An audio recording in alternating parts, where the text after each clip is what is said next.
Assalamualaikum adik-adik. Baiklah, apa kabar adik-adik semua? Semoga selalu dalam keadaan sehat dan dalam lindungan Allah ya. Pada materi minggu lalu, kita sudah mempelajari tentang fungsi tumbuhan. Pada materi kelas 5, tema 1, subtema 1, pembelajaran 1. Pada video kali ini kita akan mempelajari tentang fotosintesis pada tumbuhan. Ya, apakah adik-adik tahu sekarang kita ada di mana? Ya, betul. Kita sekarang ada di hutan. Banyak sekali hewan, tumbuhan, dan spesies lainnya yang ada di hutan. Apakah adik-adik tahu Indonesia mempunyai banyak sekali hutan?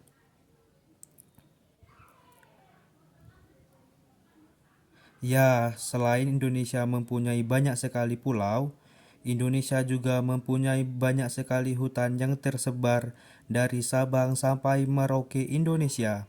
Indonesia juga dinobatkan menjadi negara terbanyak ketiga yang mempunyai hutan terbanyak di dunia. Indonesia juga dijuluki sebagai paru-paru dunia. Kenapa hutan dan pepohonan dapat menunjang kehidupan manusia di bumi?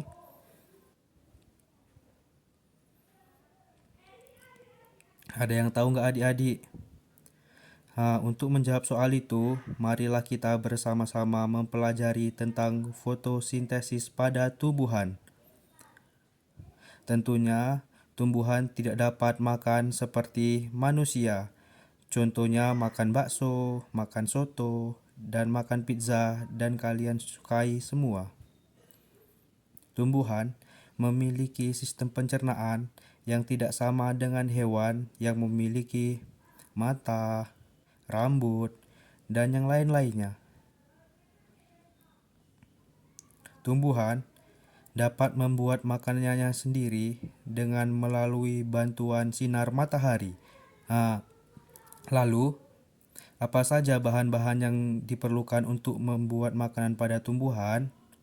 Tentu saja tumbuhan memerlukan air, karbon dioksida, dan bantuan sinar matahari.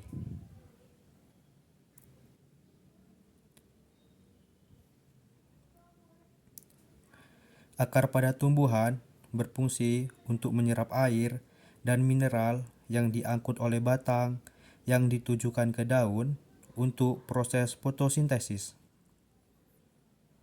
Pada daun inilah terjadi proses pemasakan makanan pada tumbuhan, yang terdapat karbon dioksida yang sangat penting dalam proses pemasakan makanan yang dikeluarkan oleh manusia dan hewan yang diserap oleh pori-pori pada tumbuhan. Pori-pori tumbuhan ini terletak di bawah daun yang disebut stomata.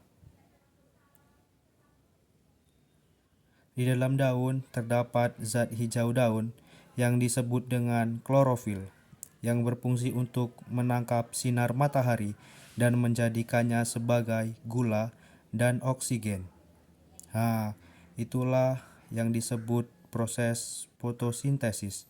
Nah, adik-adik, barusan kan kita sudah mempelajari tentang fotosintesis.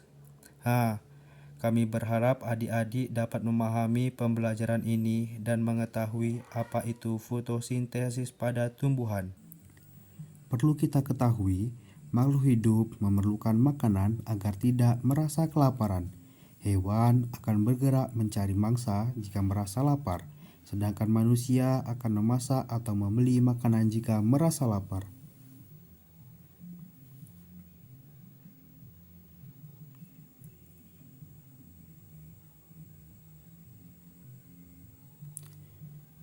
Lalu, bagaimana dengan tumbuhan?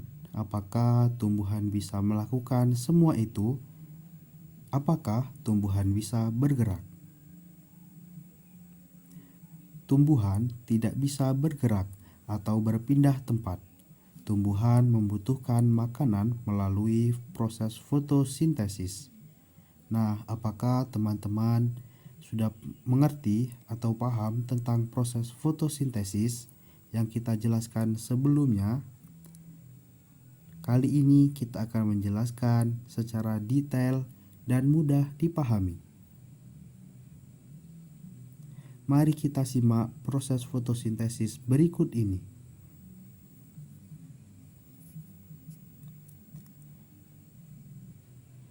Dalam fotosintesis, tumbuhan memerlukan cahaya matahari. Energi cahaya dari matahari diserap oleh daun. Bisa kalian lihat pada gambar tersebut. Kemudian pada daun terdapat bahan spesial yang bernama klorofil. Bahan ini yang menangkap cahaya matahari untuk memulai proses fotosintesis. Klorofil berwarna hijau dan memberikan warna pada daun. Dan tentu saja memerlukan air. Air yang tersimpan dalam tanah diserap oleh akar dan disalurkan oleh batang sampai ke daun. Yang keempat yaitu karbon dioksida. Gas karbon dioksida diserap oleh daun. Gas ini memerlukan gas yang dihembuskan manusia dan hewan saat bernapas. Karbon dioksida juga menghasilkan dari pembakaran kendaraan bermotor, aktivitas pabrik, dan sebagainya. 5. Proses fotosintesis. Setelah semua bahan terkumpul, daun akan melakukan fotosintesis. Proses ini dilakukan di bagian daun yang tidak terlihat oleh mata kita bernama kloroplas. Oksigen.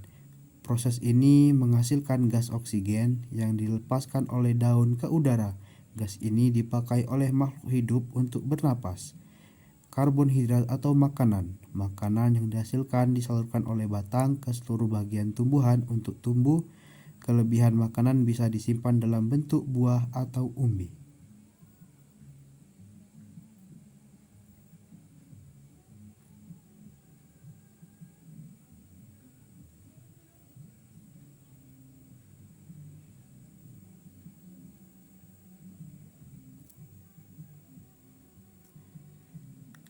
Nah, ada pula bahan proses untuk fotosintesis. Yang pertama yaitu ada cahaya matahari. Yang kedua ada air.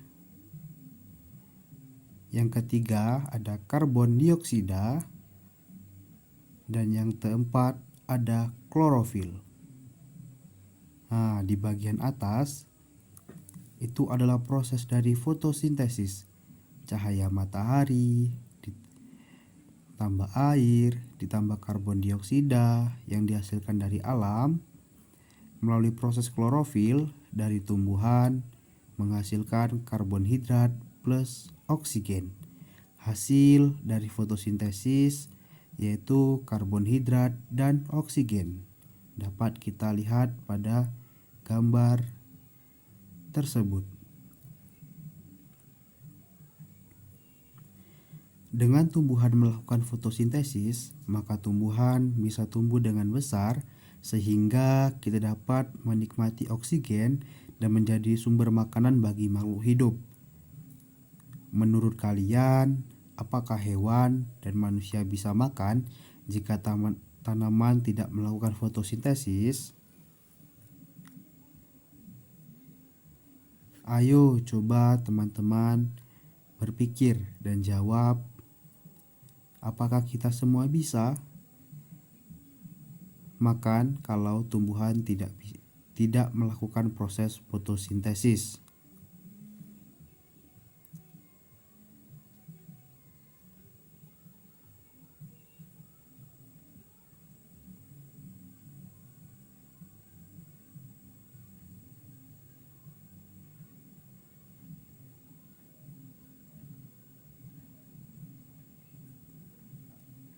Apa yang sudah kita pelajari?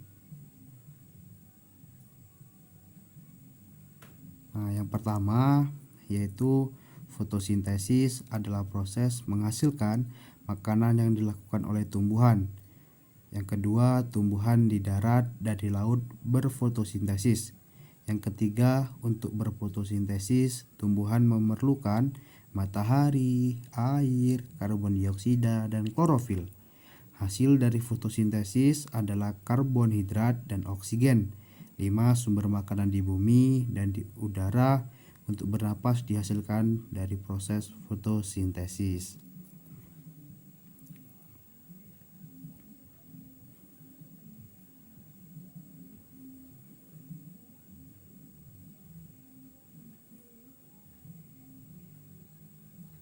Mari teman-teman kita refleksi bersama.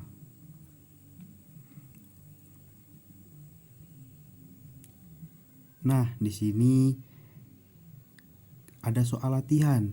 Mari kita kerjakan dan kita baca terlebih dahulu. Yang pertama, jika dilihat dari cara mendapatkan makanannya, apakah perbedaan tumbuhan dengan manusia dan hewan? Yang kedua, apa yang dibutuhkan tanaman untuk memerlukan proses fotosintesis?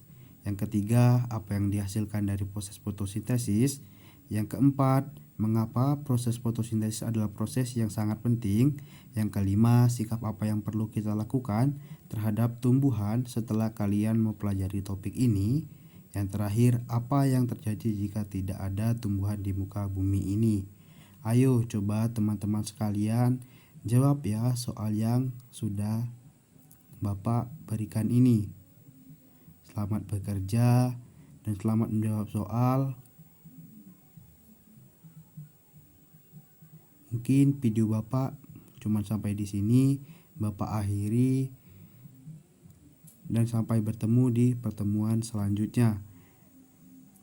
Selamat bekerja adik-adik. Wassalamualaikum warahmatullahi wabarakatuh.